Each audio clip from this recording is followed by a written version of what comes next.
Ornn. There is the Taric, finally getting banned away by T1. Now the thing here is that T1 will probably select either on R5. It is the historic counter to the Jace. The other option would be the Yorick, but we haven't seen Yorick. Yeah, this is Korea. They don't play that. You're right. This is Korea. They don't do stuff like that. So Ornn coming out. Now, the thing is that Gen.G, this will come down to Zillion Bombs versus T1 at 3 items plus. Ornaments are going to come out. It's going to be very obnoxious. Sylas has very key ults that he can steal away from the opponents that are really problematic for Gen.G to juggle. So even though there's a Zillion, it feels like Gen.G need to be the ones to get ahead, and they're coming into this match with the onus on them. High amount of responsibility to do something, and it's going to be really hard. You're playing Zillion with Sejuani in the jungle. That's a very weird pairing and combo. Yeah. There is a lot of misalignment here, and I feel like game number 3, T1 walk away yet again with a very powerful draft edge. Yeah. And that's a little bit scary. It doesn't mean Gen.G's out of it. The Zillion in a vacuum is really good. He can beat T1's team composition. The bombs and obviously his ultimate, but also enabling Kalista is very big.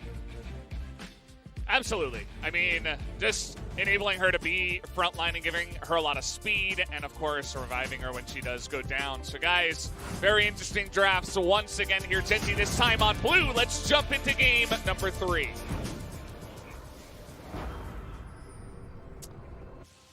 There you go. As I was a little bit confused about that for a second, but when you play Kalista into Sylas, the Sylas gets a target that he can use Fate's Call on, and so he will choose Faker, actually. So he's not going to be throwing in an Ornn or an Effort or anything like that for an engage. He's actually going to use it for safety for Faker if the time does need it, so he can hop forward, steal Ruler's ultimate, save Faker with the Fate's Call. So, yeah. Cute little thing there as Gen.G go for a little bit of a walk through the jungle and river. They don't find much, but they put down a ward. And Azir having that free get-out-of-jail card, the Quicksilver Tom Kench, is basically what it is. I don't even, maybe there's a better name for it. Tom Silver Sash. we can go places. I mean, it's basically what the ability does. Tom Cash. With a K, of course. Oh man, do you wonder if Tom tells people that every kiss begins with K? Like that weird commercial. He would be the one. He would be the one. All right, well, here in this game, we take a look at the runes, and everything pretty standard. We have Gathering Storm on a couple of champions as well, so everything is looking like we're gonna brew up for a mid game. First dragon of the game is Mountain. What do you think about the Omni Stone on the Volibear? That's just to interject it, right? You know, see, we're talking about the dragons. Well, we see it on support set, so yes. Maybe it's a similar idea. The thing is that it feels like it's so hard for Volibear to do anything in this because Fresh Flay, Fresh Hook, so good at stopping him. I'm really curious to see why they picked it here. And you can see Jace feeling somewhat comfortable up in top lane with the call. Klid he's looking to sin to start things off as 2 camps into a blue side invade. Life's going to come over and help him out, so managed to make it work that way. Cuz was opting for a full clear, and Kana just sitting really pretty up on the top side, and we just have to really pay attention to Rascal on this Jace to see what he can do. As Cuz looking like he wants to go for the blue buff of Sejuani, but take a look at Klid, this pathing.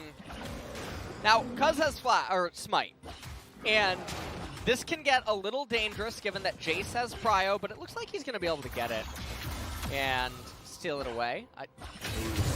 Klid taking his time, actually. It looks like he was waiting for the Scuttler. Oh, no. And now Rascal, what an awkward spot. He's baited into this one. Will he go for the Fat Flash? He gets flashed on, and then a miss. Because of the misread flash, the kill is still going to come down.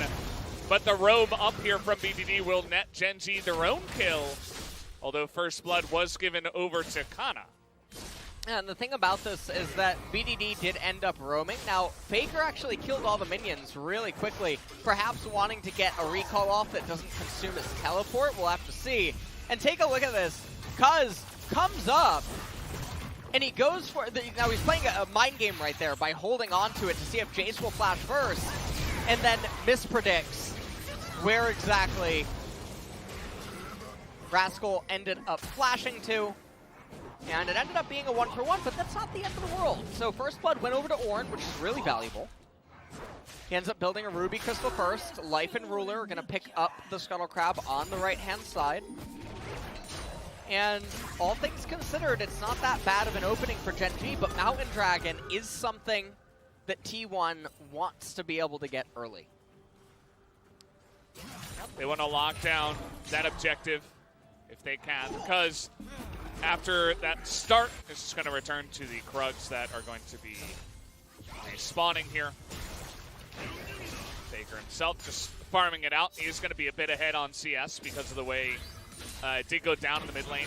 Zilean, not very good at CSing with his auto attacks, especially under turret, especially if, you know, it's kind of an awkward situation where a lot of the minions are taking damage. So he's going to get behind. Faker taking a little bit of an aggressive trade here, but not all that much, as we really want to see where these junglers are going to go. Lid, he hasn't really, you know, he was able to get up there and help with the initial kill, but other than that, just kind of farming it out as a nice little trade up in the top side. Kana this time around, looks more comfortable on that Ornn. Now, Gen G actually are going to be the ones to convert their bot lane prio into a Mountain Drake capture, as Cuz is more preoccupied on the left-hand side. And Kana, he went Balmy Cinder as the first. Oh, man. Level 6 is taken, and Rascal doesn't have flash. That's about as easy as it gets. Cuz doesn't even wait for that one, and look at that giant wave that, or rather, Rascal is going to be missing. Yeah. Up in the top side. That is pretty dire straits for him, although he does have that teleport to get back to get some of it. Yeah, and we can just see Jace was trying to get the recall TP off while he knew that a cannon wave was coming in, so he's not going to lose any minions. He'll lose one melee. But T1 capitalizing on that timing. And now Kana is brewing for another solo kill. He elected to take Ignite, and now all that he's going to have to do is wait for the ultimate to be back up, and Jace has to be really careful not to fall below 750 HP or so, which, you take a look at his max HP, it's only 916. So, Ornn is able to get Jace into the Ornn combo lethal range really easily inside of the lane, and that is a very scary line to walk if you're Rascal when you don't have flash. Yep. Just wait for it. Take a couple of trades, you'll have a fun time. Look at Teddy. He knows he has the lantern. He'll just hang around, get as much value out of that as possible. But this Rift Scuttler's still going to go the way of Klid, who does pick up level 6 now on that Sejuani. Cuz still level 5 up in the top side, trying to catch up. And the bottom right-hand side of the map has slowed down. The one upside, though, is that Teddy is not walking out of this laning phase massively victorious, as Ruler actually ahead a little bit in CS. You can see Kana trying to shove in. Not going to end up getting a turret plate here, but it's not the end of the world. Now, the other thing that is a bit peculiar is that the lethality is the item of choice for Rascal as his first items. When with the Zilean, I would have thought maybe we would see a Monomune build that we've seen previously in the LCK, and then you try to play a poke war against T1 using Zilean bombs and Jace shock blasts. But the lethality is going to taper off very fast in the early and mid game against some of these T1 members, and he's going to really have to show up big in the mid game in order to have value. So Sunfire Cape is almost even built for Ornn. He's kind of awkwardly gotten behind as Rascal. He doesn't have a big lead in CS. He's 0-2. He's missed some XP. He's level 7 to level 8 of Kana. And T1 say, you want to fight? I mean, We will come to you. Kana does have that call. The board's got it. It's stolen by Cuz. The bombs will come down, but Clid has the Zilean ultimate on top of him. But the Sejuani ultimate not going to get Cuz in the back line. As now Effort lining it up in the front, and in comes Cuz once again. He is going to go down, but he sets up the kill onto the Kalista, which is really all he was looking for there. Teddy, 2 kills, double buff, and T1 pick up the Rift Herald, and it's not done yet. This is a greedy recall. You do not have to recall there, and he gives a 3rd kill to Teddy. And that's going to also be the blue buff going over to Faker, most likely, as Aladios is not going to end up getting it. And you can see that Clid is trying to run over to the left-hand side. He's going to get the bad news. He's going to start up the Gromp. But Kana, in the meanwhile, getting another turret play. Clid cannot kill Kana here. Bellows Breath would be able to invalidate any sort of a chase or lockups. Ornn is one tanky boy, as he's going to clear out that minion wave. Already got the turret plate, now he's going to channel the recall. 2,000 gold lead here, super early on. Let's take a look at how this all transpired. So, T1, rotate over, Cuz gets the steal. Ornhorn comes out, double knockup onto key targets. BDD couldn't re-enter the fight. Zilean ultimate, just not getting a lot of value. Clid has to flash away, knows it's going to dissipate. The ignite from Ornn ends up killing him. In the end, in the back line there, Cuz almost got the HP restore on the Silas. But Teddy and Faker playing cleanup crew. And I like how Faker accounted for if Jace walked back further, he would go down. Yeah. And maybe look to cover it up. 제이스 칼리 노플. 칼리브 나이스. 나이스. 오케이 침착해. Calm down. At the end there. Yeah. And yeah, you can tell that Teddy's having fun, right? He's got a big smile on his face, and comes out, and he's 3-0. Now he's behind on CS, but 3-0 is a great feel anyway. So he's going to be having a good time there after he picks up level 7 from this giant wave that's coming in. And now T1, we'll see if they have the access to fight in here as, okay, TP's coming in. Then they're just going to go for it here, Genji. They really want to get this, but it's stolen again by Cuz. Another objective taken as the smites are good here for Cuz at the end of the series. As down will go the Bear, not having much fun in this game at all. Rascal. Faker, he's on vision. Rascal desperately trying to get on top of him, but he can't. He's going to be hooked and killed. As Truly a death sentence. Yep, the kill does go the way of the Thresh, and Faker stays alive. How about another kill and an assist for Teddy, who is absolutely gigantic in this game? And this is looking really grim right now for Genji here, as T1 extend their gold lead even more. The Rift Herald's going to come out, and Teddy, wow, he's getting so much damage, and I believe... Well... no, actually. I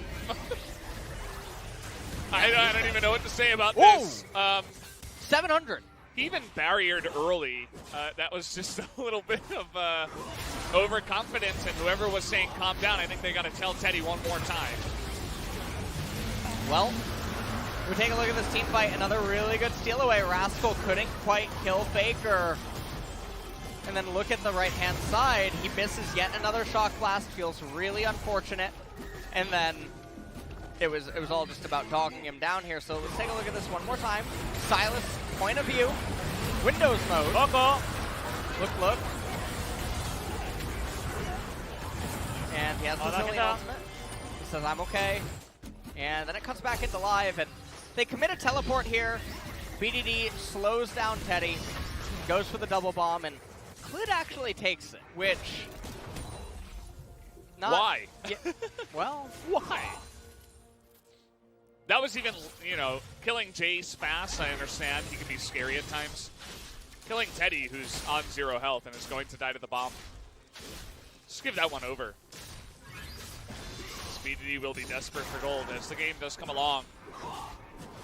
Riller here, he's got the most gold on his team. I think he and Clid are pretty similar there. As Kana, we talk about how Ornn is a ninja. Here's one moment where he's got it going on. As now the exhaust is going to come in. Really nice knockback from Rascal to save him there. But yet another trade going to be won by Kana. As will they go in for this one? The box comes down, but it doesn't quite catch the bear. So the bear trap ineffective this time around. And Faker getting slowed by Zilean. Oh, see, he went in for the plate, so he got out of position. He got the plate, but then he felt like, okay, if Klid's here, I'm dead. So I might as well just be safe and flash. And now Faker. Just wave clearing in mid. Ruler is the one upside right now. Oh, okay, he's dead. Well, now he doesn't have flash. It's a nice easy follow-up for Klid. Nice big kill for them. Jace also completed his call. 1.5 minutes now until the Ocean Dragon comes up. Faker's not going to have flash available for that. Oh, Ruler, what is going on? He's just getting in there. Although Effort is the smart one. He immediately puts down the lantern. He's like, nope, we're not winning this fight. We got the heal out of him, but we're not going to kill him. And immediately Effort is really on position. Effort's quietly having a very clean and great series so far. And T1 grouping for the second Rift Herald here. They should be able to pick it up for mostly free, as Rascal tries to dish out some damage, but the real fight is going to be at the Ocean Dragon, coming up in 50 seconds. We'll see how close Faker is to getting the Gnasher's Tooth, as Kana has 2 of his ornaments completed. I'm going to pretend that there's not a Frozen Fist, but totally fine. It does have a lot of value against the lethality. So the extra armor is good there, but obviously missing out a little bit on the Abyssal Mask, given that there's enormous amounts of magic damage on his team and all that HP and mana. But Faker, so he just got caught out here. The wave was coming into the turret no matter what, and Cuz is on the right-hand side, so it would be safe. He didn't need to walk that far up, which, interestingly enough, the reason that he flashed seconds prior to that was that if Sejuani comes out of the Fog of War over the wall, he would have been dead to a Zilean Bomb. Yeah. But then he stands in a spot that leaves him still susceptible to it. So Ruler in life in a brush down there. It doesn't really feel like it's shown. It's like there's no brush there, but actually there is. So just pretend there's a brush there, guys. The light, Klid, and Ruler all grouping up. Speaking of grouping up, T1 over here. Faker taking a little bit of damage. He wants to go for a back and get full health, but no TP left available. yeah. This Dragon will be started up, and it doesn't look like T1 really want to fight too much, although here we go. Kana is going to come in and check it. Will Cuz get here on time? It looks like the answer's no. Death sentence actually pretty close. Ultimate is going to come out. Not sure how they plan on killing the Ornn. And it doesn't really pan out as down will go Shirley.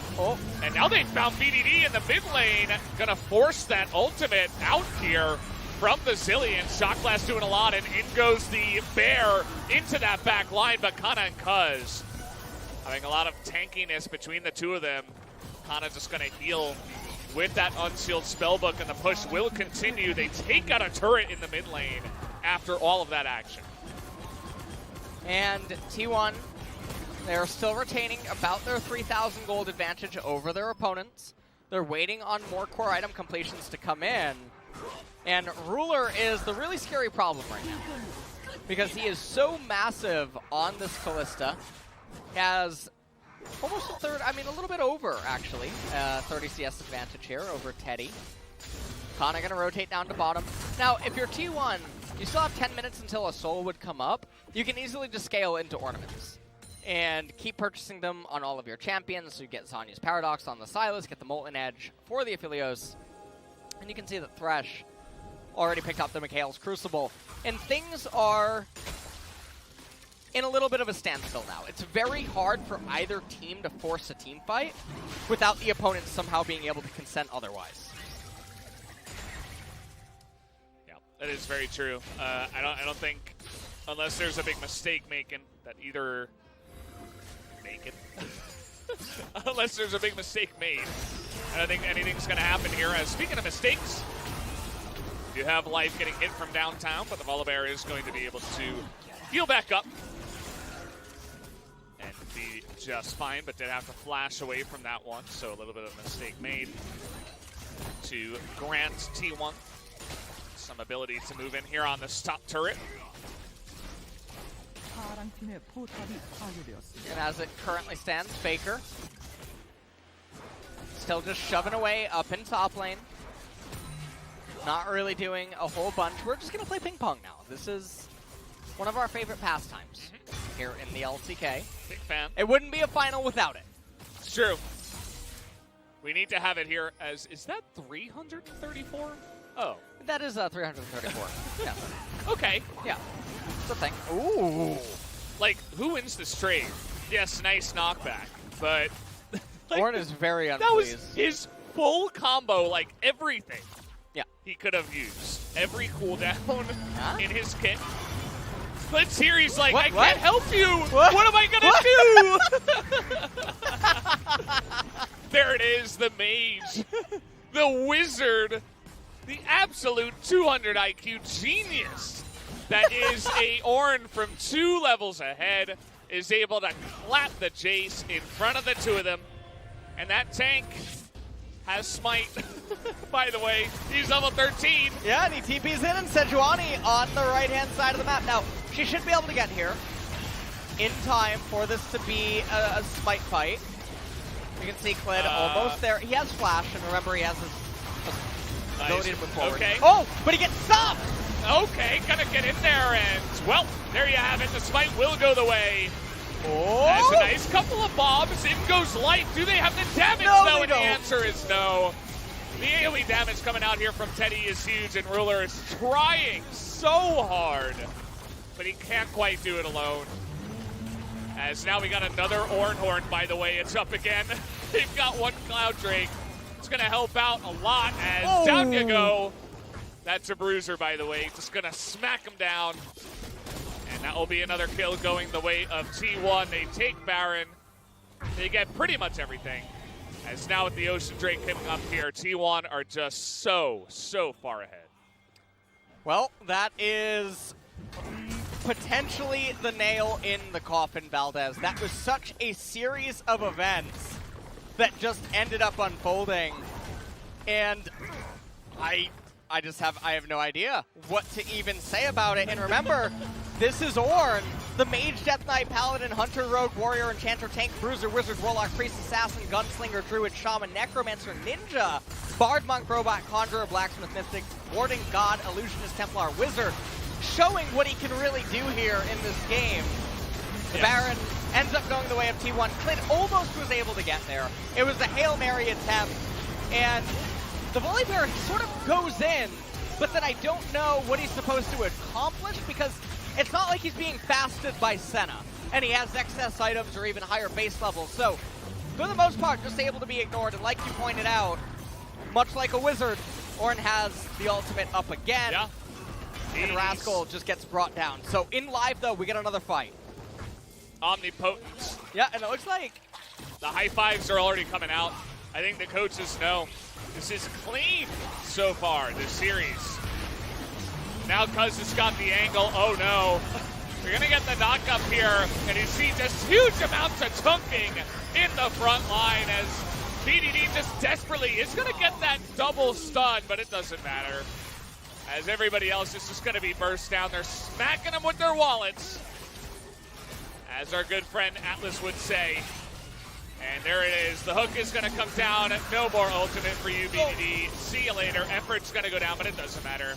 Teddy is going to pick it up, and I think that was the unofficial penta. That was an unofficial penta. He got the triple-double here in League of Legends. 9-1-4. This Aphelios is doing a lot right now, and there's nothing that Gen G can do to stop him.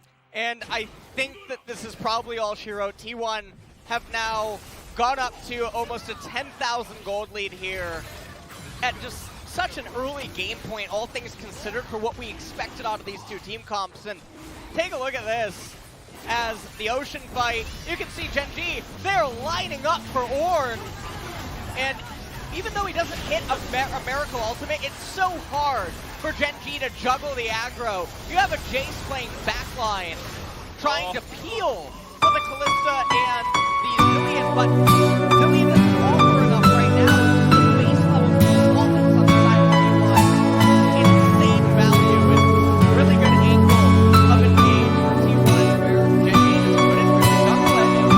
Things are falling apart all across the map. Tournaments are starting to come in on the champion, on T1. Just 10 insult to injury.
Well, this is really Doom's spot. Now, Gen G, they did buy themselves. Well, they have a lot of time bought because Ocean Soul doesn't come up for a while. Baron in 50 seconds is scary. However, Zillion can try to wave clear, and they could try to give up inhibitors and then try to stay afloat inside of the game.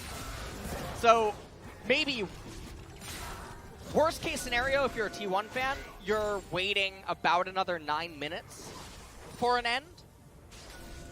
But T1 could easily just blow this wide open in the next 3 minutes and also end there. Not really a whole bunch of options that can unfold, and man, a 3-0, Valdez. That is what's on the menu apparently. Yeah, it was not the most common prediction. That was actually 3-1. That did get predicted. Everybody did predict T1, and it, after seeing the series, I suppose that does make sense. Gen Z is going to make one last stand. They're just going to go for it. Going to try to land some bombs on a Teddy, who has Severum and insane amounts of lifesteal.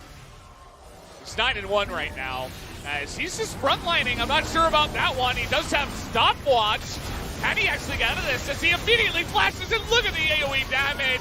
That should be the nail in the coffin right here, as 3 members, though, of Gen G will be able to get away. T1 now, they have the Rift. It is their oyster. They can do whatever they want with it. It looks like they're going to send a couple over to the Baron and 3 towards mid to push.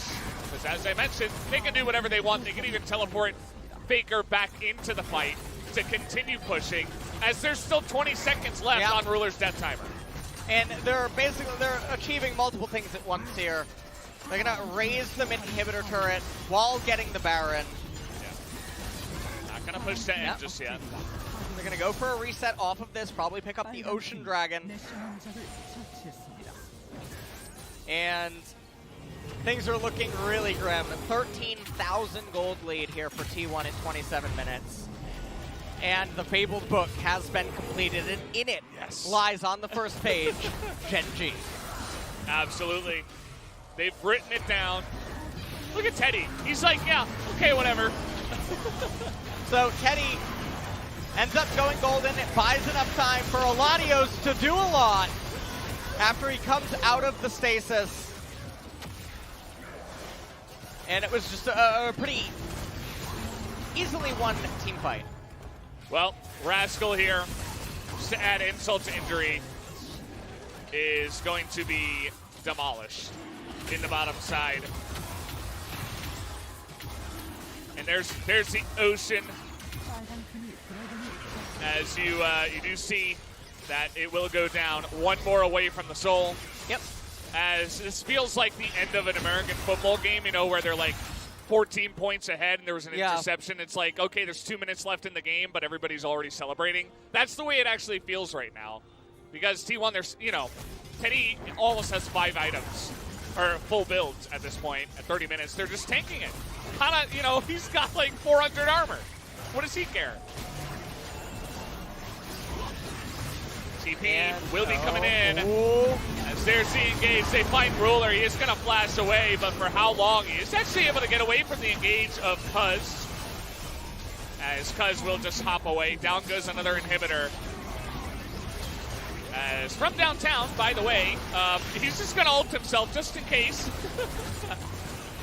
Didn't want to add another death onto this one. 1-1-5 looks okay for BDD, at least in the loss. Yep, and now they're just shredding the turret. Help from all the minions. There you go, the double knockup. He finds Ruler on the bottom side. Bullabear dies, and that is going to do it. T1 are your LCK Spring 2020 champions in another 3-0 victory in the world. As T1 dominate their opponents, Gen G, it was not close. And they will once again sit on the throne that